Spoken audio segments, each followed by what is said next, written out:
I'm Claire Elizabeth Harmon, and I am 34.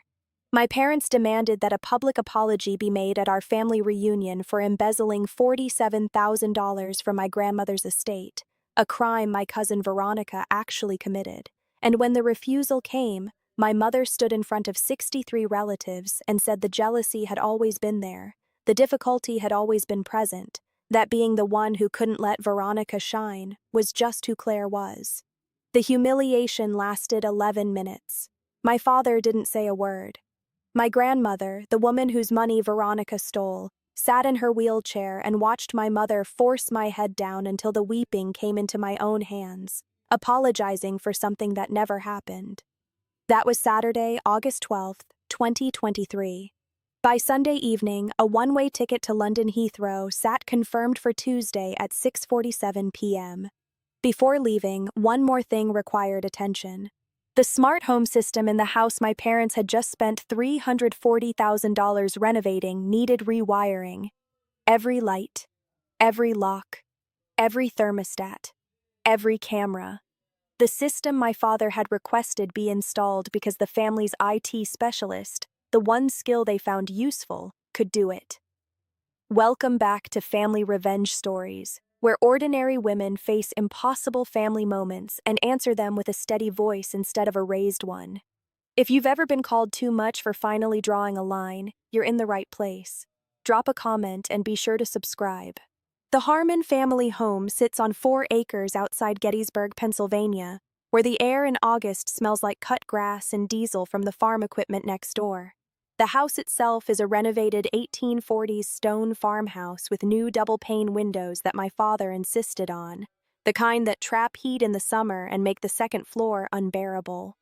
My mother collects blue transferware, and every surface in the dining room holds a platter or pitcher, 19th-century scenes of English countryside covering walls that overlook Pennsylvania soil. The kitchen smells like lemon pledge and the particular staleness of a room that's cleaned often but lived in rarely.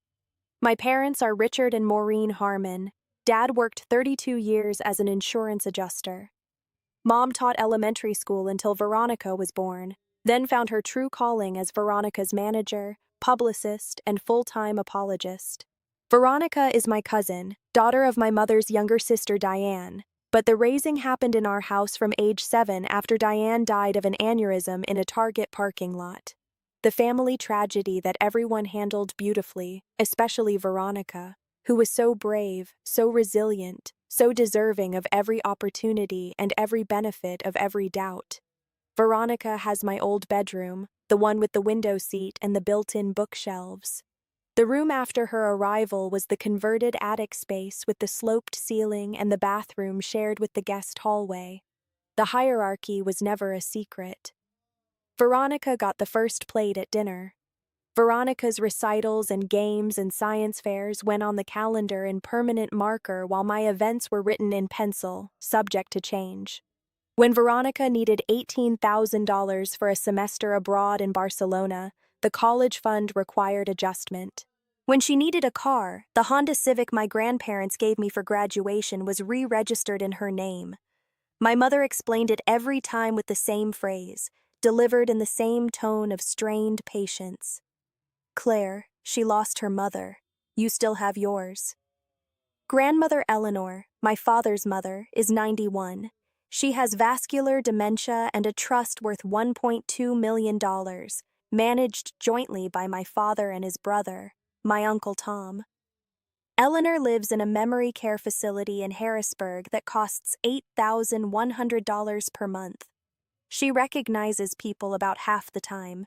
Injustice no longer registers at all. The slights started small, the way they always do. At 12, Veronica had been in the house for 3 weeks.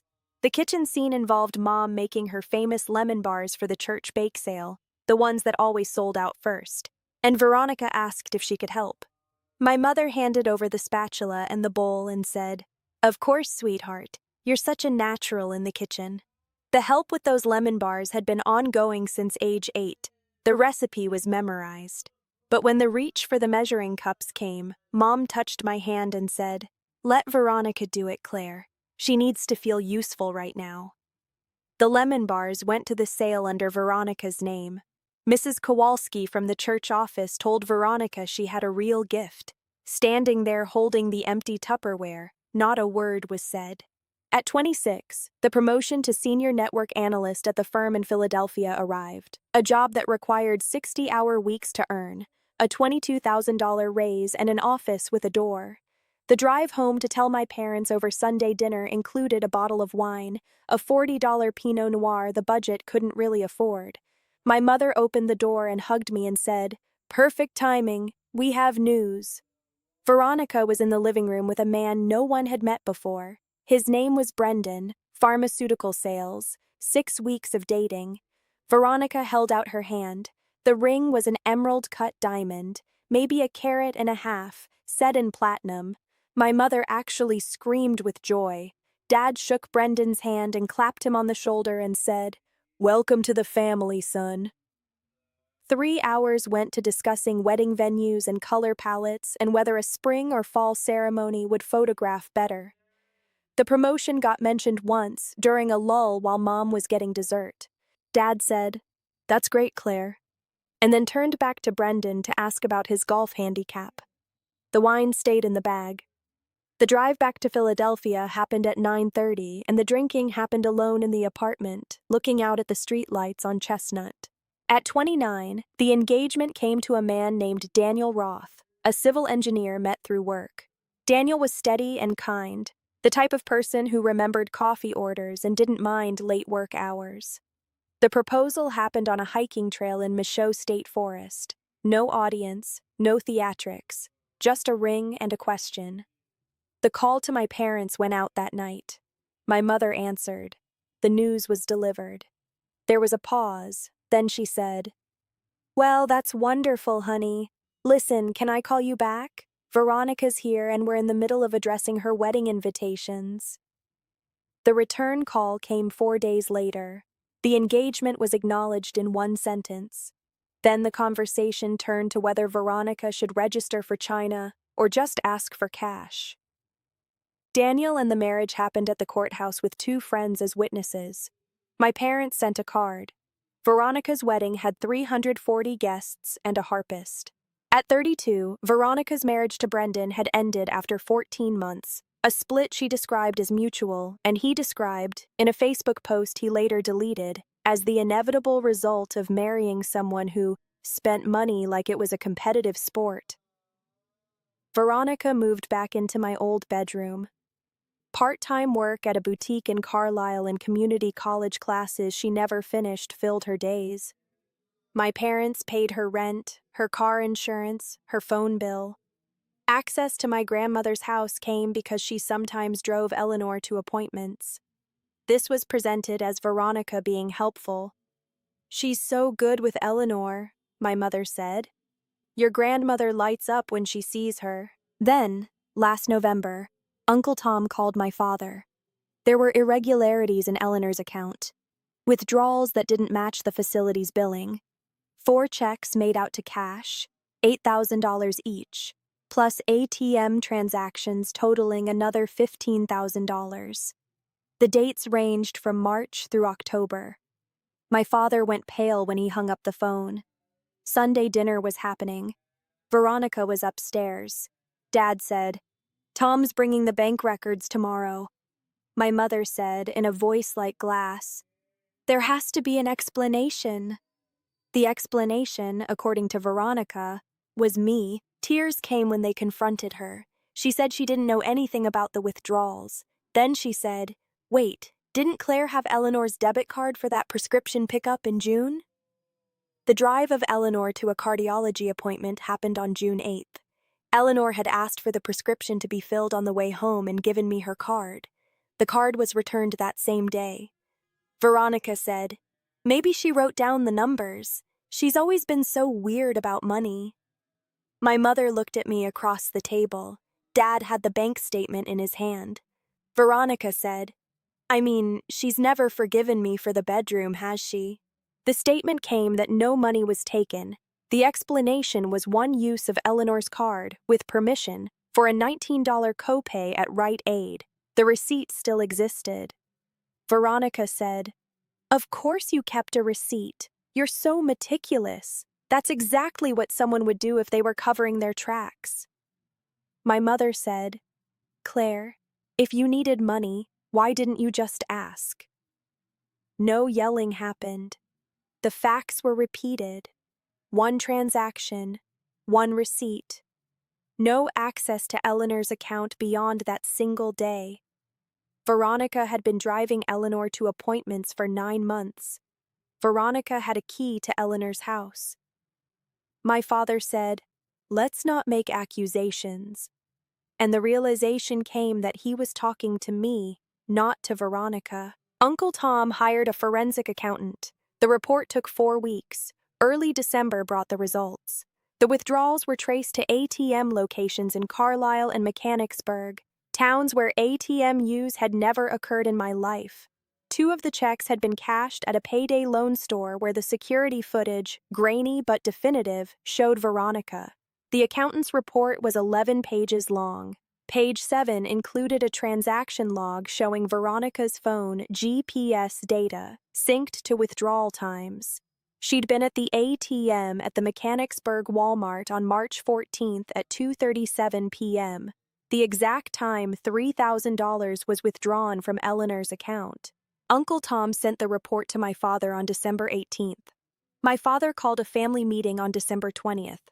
Veronica, my parents, Uncle Tom, and me, in the living room with the blue transferware watching from the shelves. Dad laid out the report. The findings came in a flat voice. Veronica cried.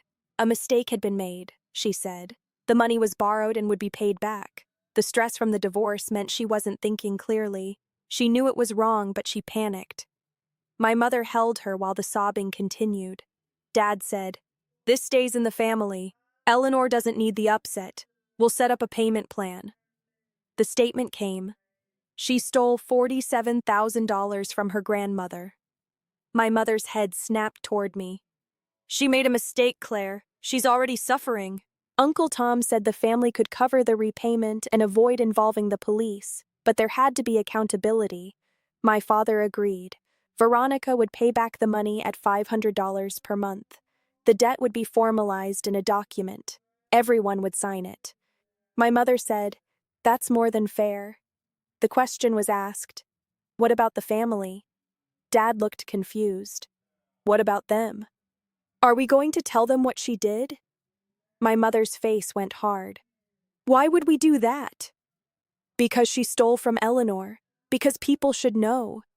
Veronica looked up from my mother's shoulder, her face blotchy and wet. "You've always wanted to ruin me. This is what you've been waiting for."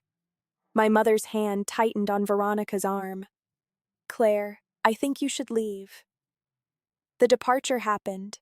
The family reunion was planned for August 12th, an annual event hosted at rotating houses, but this year my parents volunteered because the renovation was just finished and showing it off mattered. The new kitchen, the refinished floors, the smart home system that controlled everything from the lights to the security cameras to the thermostat set to 68 degrees, all wired and programmed over 3 weekends in June. My mother had made the request. "You're so good with this stuff, Claire. Your father and I would be lost." The installation happened for free, no charge for the $1,800 the system was worth or the $600 in labor. 63 people RSVP'd. Aunts, uncles, cousins, second cousins, plus Eleanor in her wheelchair transported by medical van. The party started at noon. Arrival came at 11:30 to help set up. Veronica was already there, wearing a yellow sundress and the smile she uses when she needs something. Pleasantness had been her mode since December, a studied politeness that felt like a held breath. My mother was in the kitchen arranging cold cuts on a platter. The request came to set up the folding tables on the back lawn. 8 tables from the garage were carried and arranged in rows while my father tested the new sound system he'd installed on the patio. Veronica carried out a bowl of potato salad and got complimented on it by Aunt Judy, even though my mother had made it that morning, witnessed in real time. By 12:30 the lawn was full. The Harmon family is loud and large, a sprawling network of my father's siblings and their children, most seen once a year and recognized primarily by their proximity to the dessert table. My cousin Aaron asked about the job. The explanation about a new security contract we'd just landed was given. He nodded and said, "That's cool," then wandered off to get a beer. Veronica was surrounded by a cluster of older relatives who were telling her how wonderful she looked, how strong she'd been through the divorce, how proud Diane would have been. Eleanor was parked in the shade near the patio, a blanket over her lap despite the heat. Sitting with her for a while happened. She knew who was there that day. She said, "You look tired, Claire." The response was fine. She patted my hand with hers, thin skin over knuckles like bird bones. She said, "You were always the smart one." Then her eyes drifted and she asked if lunch was ready. At 2 o'clock, my father turned off the music and called for everyone's attention. Standing on the patio with a microphone from the sound system, my mother beside him, he gave a speech about family and tradition and how grateful he was that everyone could come celebrate together. Everyone clapped. Then my mother took the microphone. She said, "Before we go any further, there's something we need to address." The lawn went quiet. My mother looked directly at me. "Some of you may have heard rumors about an issue with Eleanor's finances earlier this year. I want to set the record straight because this family doesn't keep secrets." The stomach dropped. There were some unauthorized withdrawals from Eleanor's account. It was a difficult situation, and it's been handled privately, but I think it's important that everyone knows the truth. She paused. The microphone picked up the sound of her breath. "Claire made some mistakes. She had access to Eleanor's account, and she took money that wasn't hers." 63 faces turned. Standing up happened. "That's not true." My mother's voice stayed calm, almost kind. "Honey, we have the records. We've been trying to protect you, but you need to take responsibility." Veronica was crying again, her face in her hands. My father put his arm around her shoulders. He said into the microphone, "Claire, we love you, but this behavior can't continue. You owe your cousin an apology. You owe all of us an apology." The air smelled like grilled meat and sunscreen. Someone's child was crying in the distance. Aunt Carol was staring with her mouth open. Uncle Tom was looking at the ground. "Veronica stole that money. There's a forensic report." My mother's face changed. The kindness fell off. "You're going to stand here and blame her? After everything she's been through?" "There's a report. There's footage." "Enough." My mother's voice cut through the yard. "I am tired of your jealousy. I am tired of your inability to let Veronica have anything without making it about you."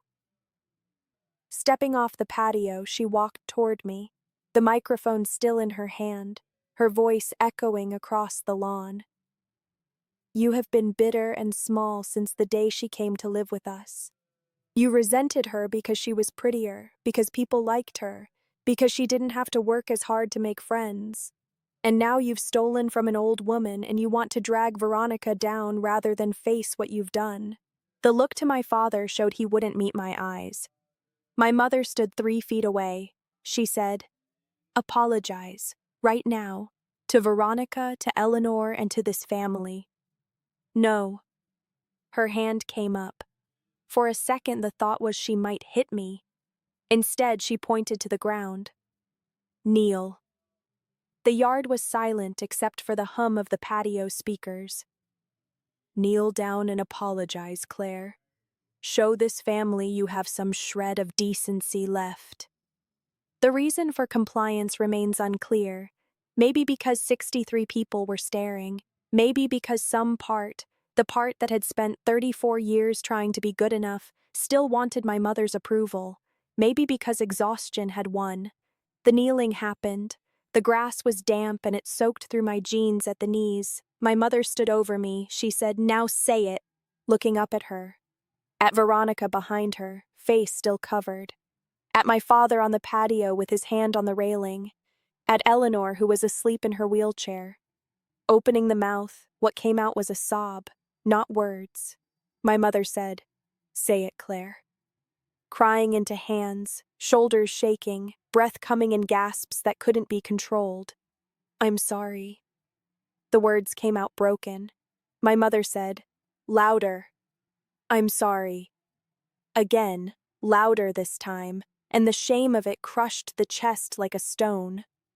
The microphone clicked off. My mother walked away. Someone brought Veronica a glass of water. The party resumed around me like invisibility had set in, staying on the ground for what felt like hours but was probably 90 seconds, then standing up. The knees were wet. No one looked.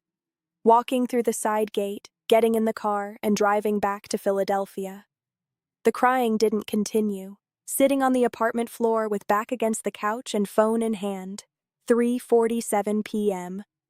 Outside, the city was bright and hot and full of people who were not family. The call to Daniel went through. The friendship had stayed after the divorce, the kind built on mutual respect and the knowledge that trying our best hadn't been enough. He answered on the second ring. The story was told without embellishment. The facts came in the same calm voice being used now. When it finished, he was quiet for a long time. Then he said, "What do you need?" "I need to leave," he said. "Then leave." The laptop opened. Flight searches, London Heathrow, one way. Departing Tuesday, August 15th, 3 days away. The ticket cost $1,140. Booking it. Then opening a document that had been kept since December, a file titled Eleanor, Account Records, 2023. Copies of everything existed. The original forensic report Uncle Tom had commissioned, the ATM security footage, which the accountant had provided as a supplemental file, the transaction log with GPS data, the signed repayment agreement Veronica had signed on December 22nd, acknowledging the theft and committing to restitution. Every page was scanned, organization by date, 104 pages of proof, the call to Uncle Tom. He answered on the fourth ring, his voice careful. "Claire, did you know what they were going to do today?" A pause. "No, I heard about it from Aaron 20 minutes ago. I'm sorry." "Do you still have the original forensic report?" "Yes." "Do you believe I stole that money?" "No, I never did. I need you to do something for me." The explanation of what was needed. He listened. He said, "Are you sure?" "Yes." He said, "Okay." Sunday was spent packing. 2 suitcases, 1 carry-on, clothes, laptop, external hard drive with 10 years of work files and family photos that couldn't be replaced. My grandmother's garnet necklace, the one she'd given me when graduation from high school happened, before the dementia, when she still knew who everyone was all the time. The furniture stayed. The kitchen supplies stayed. The framed photo of my parents on the bookshelf stayed. $23,400 in savings. A job that could be done remotely if the boss approved the arrangement. A passport that didn't expire until 2027. Monday morning, the call to the supervisor. Her name is Angela Moss. 8 years of working for her. The explanation: relocation internationally for personal reasons, any possibility of remote work. She said, "Can you give me until end of day?" Yes. She called back at 4:15 p.m. and said, "You're one of the best analysts we have. If you can stay on East Coast hours for meetings and keep your project load, I'll make it work." "Thank you," she said. "Whatever you're running from, I hope you find what you need on the other side." Monday night, the drive to Gettysburg. My parents were at a church function. This was known because my mother had posted about it on Facebook, a photo of her and my father with Pastor Greg captioned "Blessed Fellowship." The access code to the house was still active. The admin login to the smart home system still worked. Entry through the back door. The house smelled like the lemon pledge and the faint staleness of the kitchen. My father's office, the filing cabinet where household documents lived, The folder labeled Home System, Install Records. Inside was the master password created in my own handwriting on a setup checklist. Photo taken.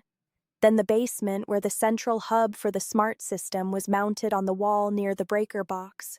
A small white panel with a touchscreen. Login. Navigation to the administrative settings. Master password changed.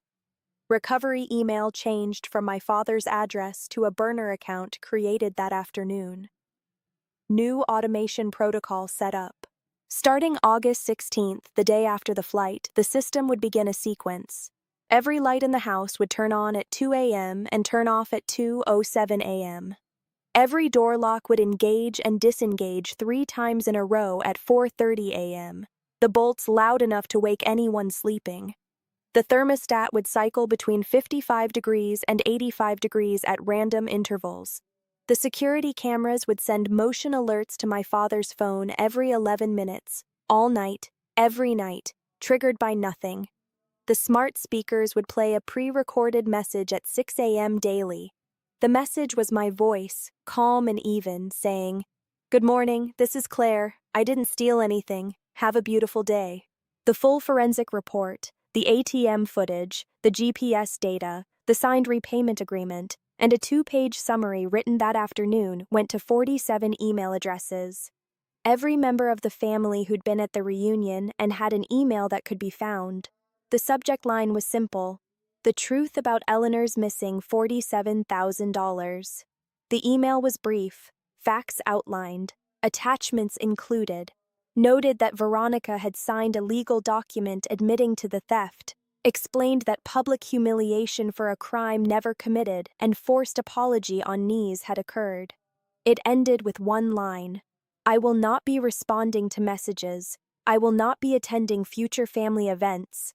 I'm writing this so you know what happened and so you can decide for yourselves what kind of people you want to be." Scheduling the email to send Tuesday at 7 p.m., 20 minutes after the flight took off. Then the call to Uncle Tom. One more thing requested: the reunion photos that Aunt Carol had posted in the family Facebook group. Download the one of me on my knees, print it, mail it to Eleanor's memory care facility, attention to the staff coordinator, with a note explaining what had happened and who was responsible. "She might not understand, but someone will," Uncle Tom said. "I'll do it today." Leaving the house at 9:20 p.m., locking the door behind, driving back to Philadelphia without looking back. Tuesday, August 15th. Flight at 6:47 p.m. Airport arrival at 3:30. Bags checked. Security cleared. Sitting at the gate with a book that didn't get read and coffee that didn't get drunk. At 6:15, boarding started. Seat 24A, a window seat. Carry-on in the overhead bin. Sitting down. Seat belt buckled. The plane pushed back from the gate at 6:51, 4 minutes late. Taxiing for 11 minutes. At 7:02 p.m., the wheels left the ground.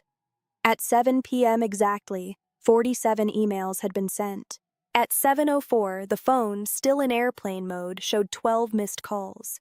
By cruising altitude, 34 missed calls and 89 text messages had accumulated. No reading. Phone turned off.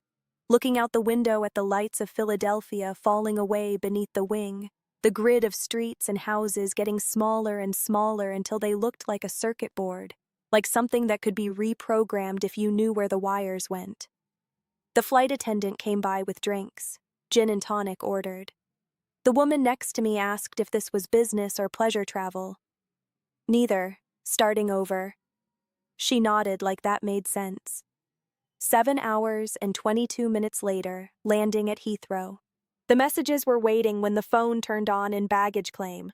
140 texts, 67 missed calls, 3 voicemails, all deleted without reading or listening, then blocking my parents' numbers, blocking Veronica's number, keeping Uncle Tom, keeping 3 cousins who'd sent messages that started with, "I'm so sorry," or "I believe you." Everyone else, gone. The tube into the city. A short-term rental booked in Clerkenwell, a furnished studio that cost £1,400 a month, more than desired but available immediately. The flat smelled like paint and the wooden floors creaked when walked on. A window looked out onto a narrow street where people spoke in accents requiring concentration to understand. Unpacking one suitcase, plugging in the laptop, checking work email.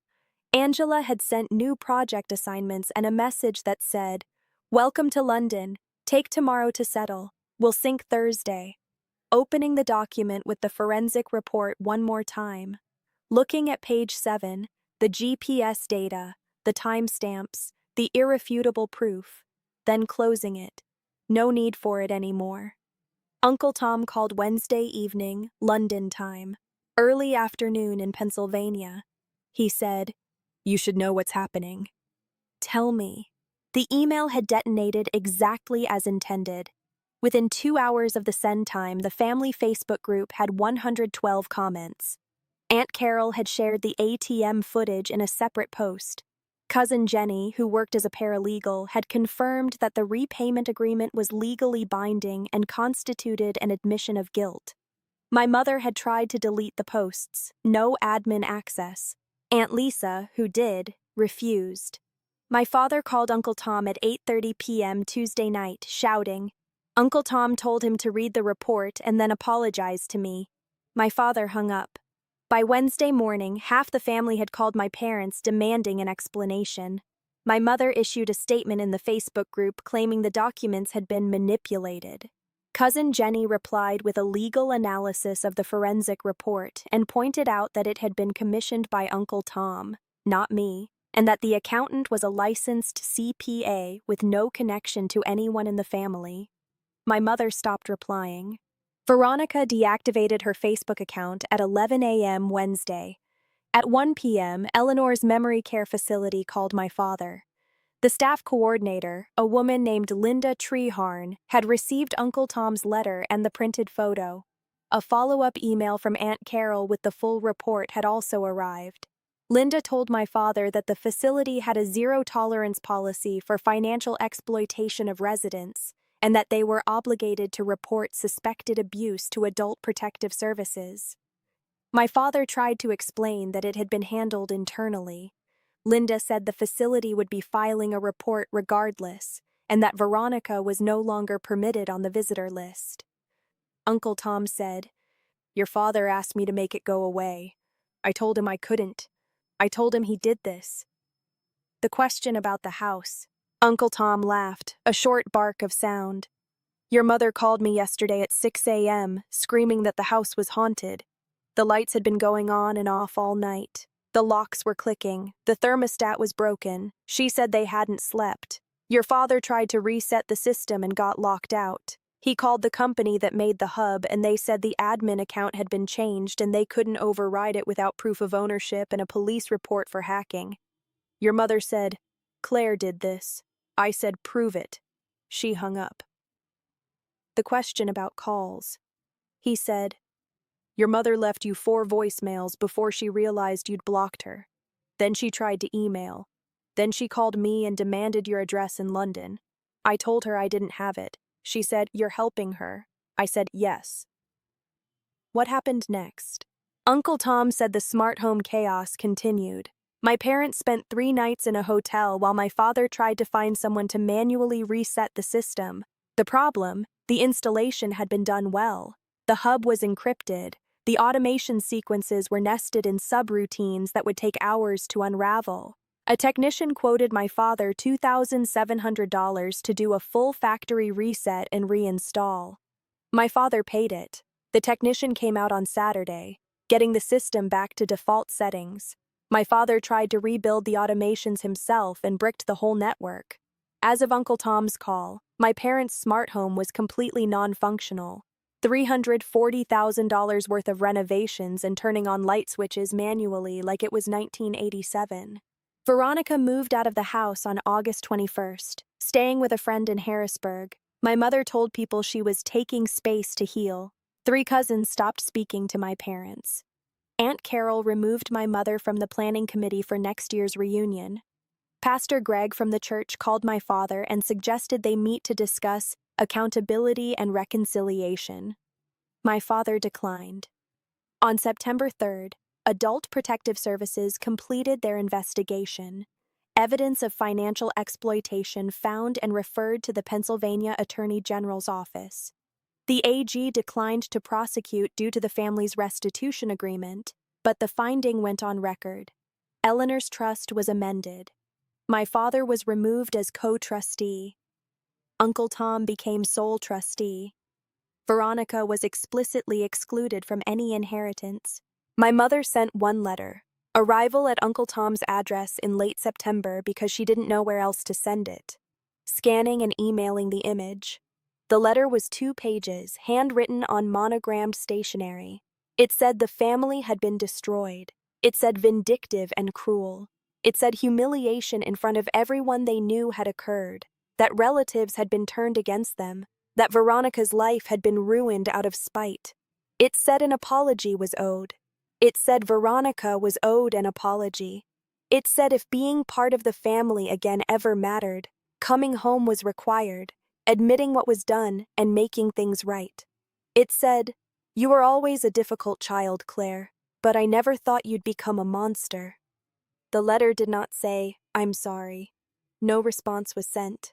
Uncle Tom visited Eleanor in October, bringing her the garnet necklace, the one taken to London, which had been mailed back to him with a note asking him to give it to her. He said Eleanor held it for a long time. No memory of giving it to me, no memory of the reunion, but smiling when she saw it and saying, "This is beautiful." Uncle Tom told her it was from me. She said, "Claire was always thoughtful." He didn't correct her. Veronica sent a Facebook message in November. Blocking her on that platform hadn't happened because the connection was forgotten. The message said, "I know you hate me. I know what I did was wrong. But did you have to destroy everything? I've lost my family. I've lost my inheritance. I can't even visit my own grandmother. Was it worth it, Claire? Do you feel better now?" Reading it twice, then blocking her and deleting the message. My father sent an email in December, 4 months after leaving. The subject line was, "Can we talk?" The body of the email was 3 sentences. "Your mother and I would like to find a way forward. We think family counseling might help. Please call when you're ready." No response to that one either. London remains home. The studio in Clerkenwell turned into a 1-bedroom in Bloomsbury, then a flat share in Hackney with a software developer named Priya who makes excellent DAL and doesn't ask about family. A 1.5 years here. Indefinite leave to remain came through the skilled worker visa route, company sponsorship. Angela promoted to lead analyst in March. £74,000 a year, more than was ever made in Philadelphia. Joining a book club, taking the tube to work, buying groceries at Sainsbury's and still can't figure out the correct way to queue at the post office but learning. Paris for a weekend in April, standing in front of the Eiffel Tower and eating a crepe and realizing happiness existed. Uncle Tom and regular talks every few weeks. Updates about Eleanor, whose dementia is progressing but who still has good days. Family gossip, who's getting married, who's having babies, who asked about me. Some people ask. Fewer than expected, more than feared. He asked once if regret existed, the email, the smart home sabotage, the way of leaving, thinking about it. No. 3 cousins stayed in touch. Birthday messages. One of them, Aaron, visited London for work last summer and dinner happened near King's Cross. He told me the reunion hasn't happened since 2023. No one wants to host it. He said, "You kind of blew up the whole tradition." Good. Missing my parents doesn't happen. The expectation was there. The thought that a moment would come, maybe at Christmas or on some random Tuesday, when the absence would feel like a wound. But it doesn't. What exists is lighter. What exists is free. Veronica still lives in Harrisburg, working at a dental office doing insurance billing. My mother still defends her. My father still won't talk about it. The house still doesn't have a working smart system. Estimates came for installing a new one, and the decision was it wasn't worth the cost. Eleanor died in January of this year. Uncle Tom called at 4 a.m. London time, passing in her sleep, peacefully. no pain. The funeral was in Gettysburg. Not going. Flowers sent, white lilies with a card that said, "You were always kind to me. Rest well." Uncle Tom said my parents saw the card. Nothing said. My portion of Eleanor's estate arrived in March. Division of the trust equally among her grandchildren, which included me and 2 cousins on my father's side. Veronica, as stipulated in the amendment, received nothing. The share was $187,000, half in savings. The other half bought a small cottage in Whitstable, a beach town an hour from London. Work is needed. The roof leaks. The garden is overgrown. But a window looks out at the ocean and a door locks and a life exists that is entirely mine. Thinking about the reunion sometimes. Knees in the grass. My mother's voice through the microphone. The 11 minutes of humiliation and the 63 people who watched and the way my father wouldn't look. The moment of standing up and walking away, and how that was the moment everything changed. People ask sometimes, people here who don't know the story, if closeness with family exists. No. If they push, we don't speak. Most people don't push. The ones who do usually say something like, "Maybe someday you'll reconcile," smiling, nothing said, knowing what they're imagining, a tearful reunion, a heartfelt apology, forgiveness and healing and a Hollywood ending. That's not going to happen. Needing my mother to understand what she did isn't necessary. Needing Veronica to atone isn't necessary. Needing my father to find his spine isn't necessary. Getting out was necessary, and it happened. Telling the truth was necessary, and it happened. Stopping the shrinking to fit into spaces that were never built for me was necessary, and it happened. A life now exists that doesn't include them. Work that's good at. A flat with a roommate who respects. A cottage by the sea. A country that isn't the one of birth but feels more like home than anywhere ever lived. Proof, documented and undeniable, of being right. 47 people who know the truth.